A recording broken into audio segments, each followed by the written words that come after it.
That's right back, Charlie. Definitely.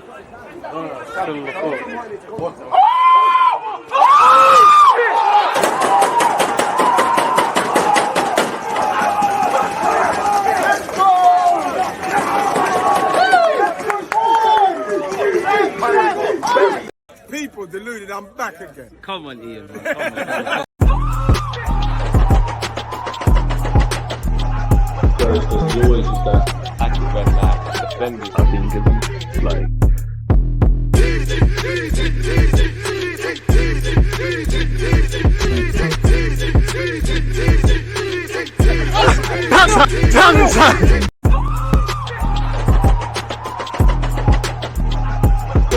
always just that active red light defending. I think it's like.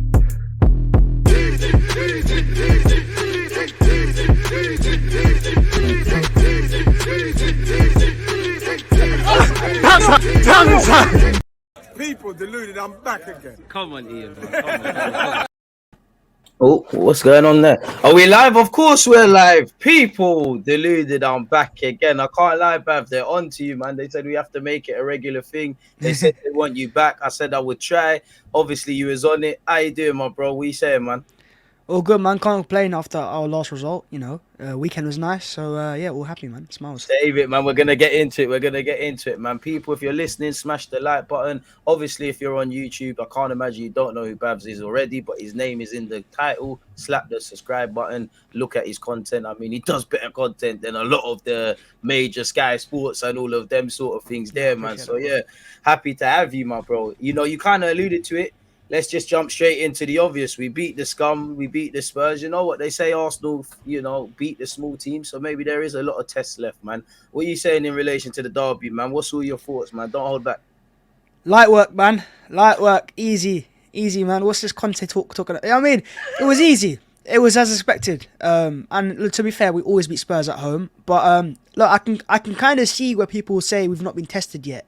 We've not played and beaten a team that's above us. So it's hard, isn't it? So if we beat a team that's above us, then maybe. But it's kind of, you know, the teams have to get there first. But yeah, in terms of Spurs themselves, as expected, they parked the bus. They're very scared. They're very timid. And we took them apart. There were little moments here and there we can improve upon. But in all honesty, the real footballing team won. And I've said a few things on Twitter. I'm not gonna say it here because it's not good for the CPM and that. But Spurs are not a good team. They play a very boring, playing style of football, and if they were my team, obviously they're not, thankfully, but if they were my team play like them, then I'd be very angry. Would you obviously, what have you made of this? Because again, not to make, obviously beyond the obvious, not to attack Spurs fans, but I just feel Spurs fans that I know, Spurs fans on Twitter, it was clear to see the football is not sustainable. It doesn't mean Conte can't put results in. It doesn't mean they can't have a good season, etc. But it just felt like every answer to every problem for a long time was, we've got Conte and we're getting results. You're always getting results until you're not.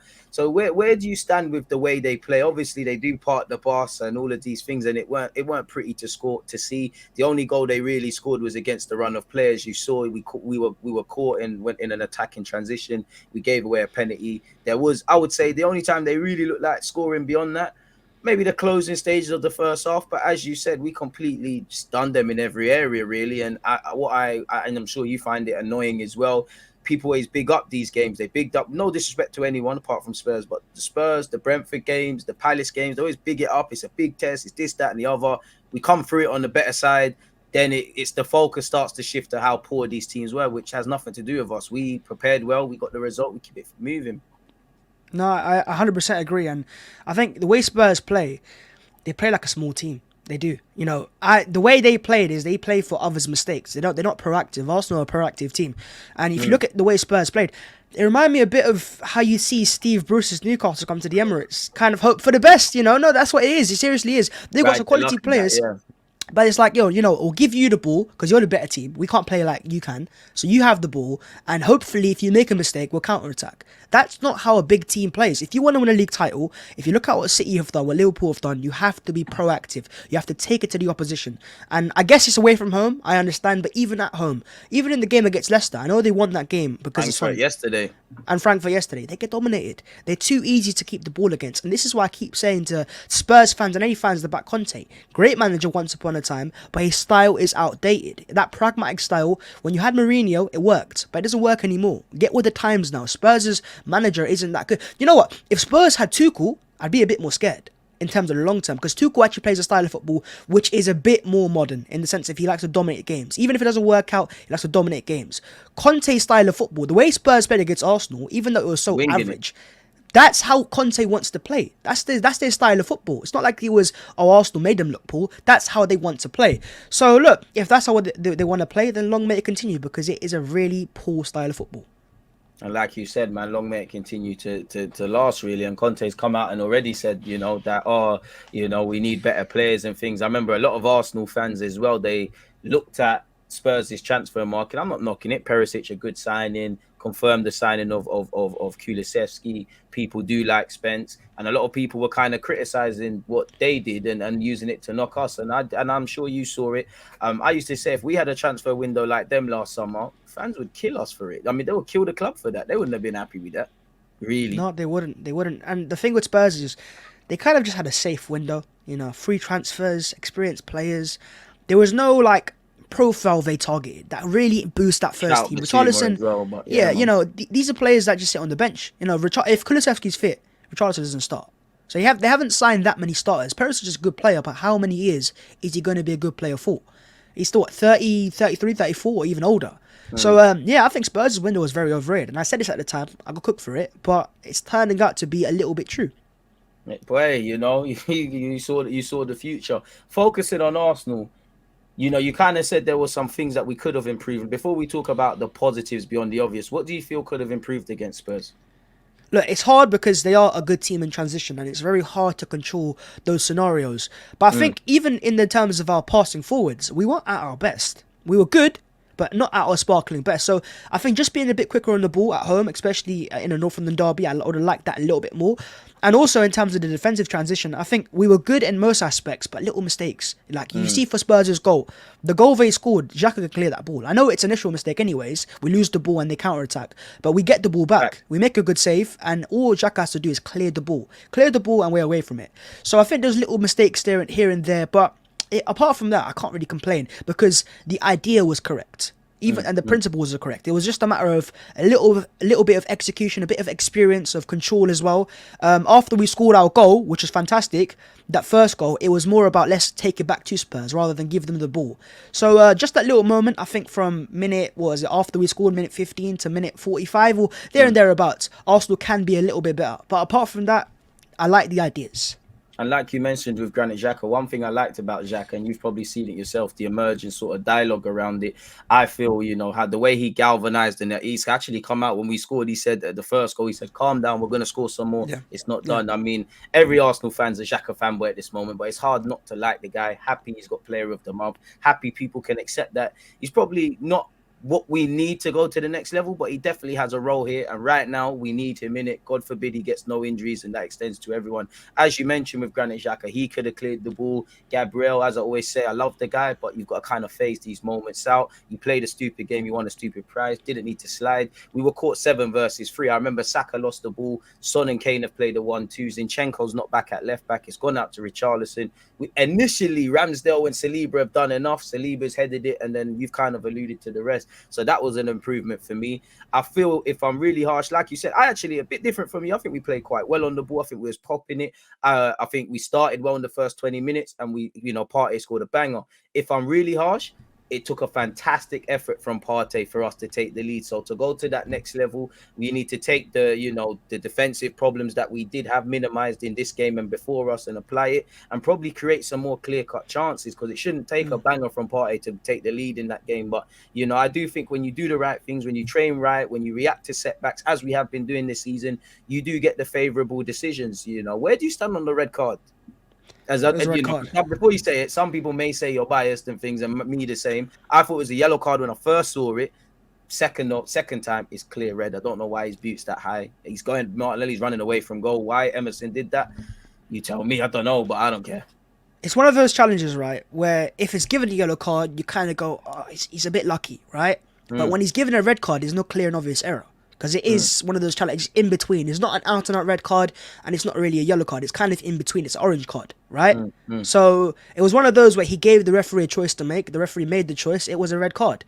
And I don't think VAR can look at that and then say, okay, that was a clear and obvious error. Because it wasn't. It was one of those bad challenges. And so, yeah, I think apart from that, though, in that second half, that red card was just a part of it. Arsenal made Spurs play like that. You know, we forced them into errors. The goal that we scored, Lloris, for example, the pressure that Arsenal putting on them, that was going to happen. Giving the ball away from the goal kicks. Exactly. Really. And it just goes to show when you play with the right ideas, the right principles, and you keep trying in the right way, things will go your way.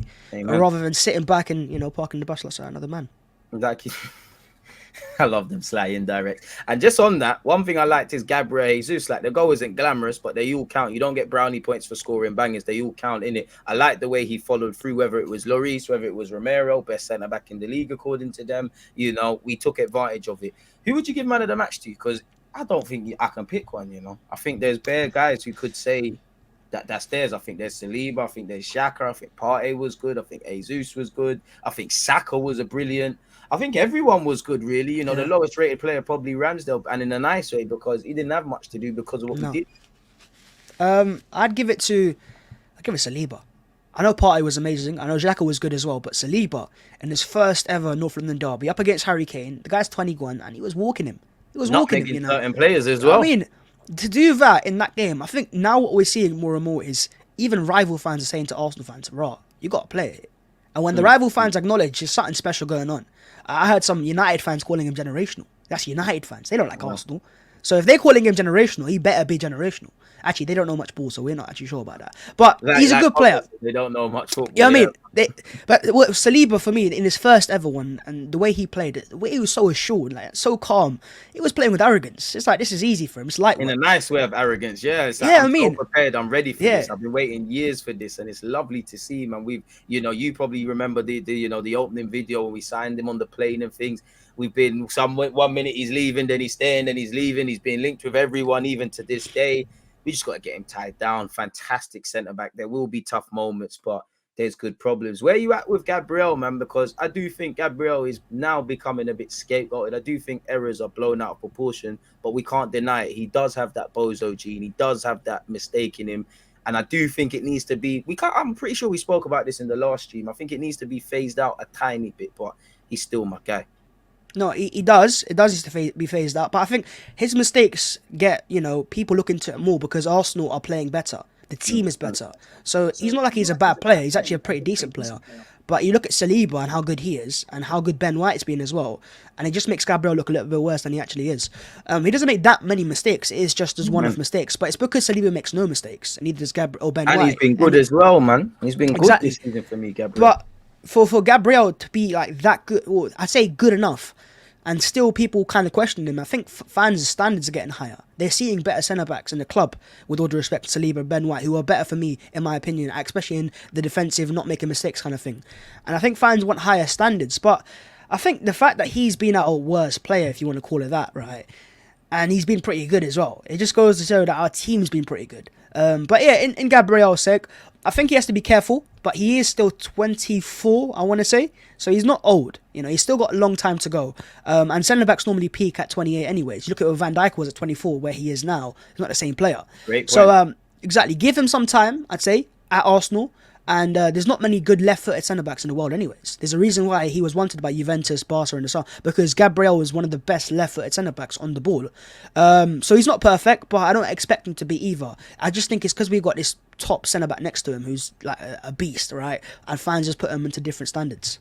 And I think Gabriel could be a beast in his own right. I'm a big fan of Gabriel. Like, we can all admit the rough patches. I do think people have overblown it. I do think he's been good in his own way. I think one thing that goes against him, definitely, as you mentioned, Ben White, Gabriel, if you look at his passing metrics and things, they're quite good. They're almost on par with Saliba's. It's just he's a bit more rough and rugged. He doesn't look as polished or as pretty in that regards. And Gabriel's been for the last 2 seasons one of our best performing players, so I'm happy for it. But as you said, I'm happy the standards are rising. I'm happy there's pressures. I don't know if Tomiyasu will ever get in, but Arteta says you can't tell me what his stronger foot is. If I look at it, Tomiyasu might one day be able to play, or if we could get another centre back that could go in. So it's lovely. And what I love the most is, like you said, he's near enough his early to mid 20s. Saliba's a couple of years younger than him. Probably naive to expect them to be here for like bare years and that, but they're growing, they're blossoming, they're only at their, it can only get better sort of thing for these guys, man.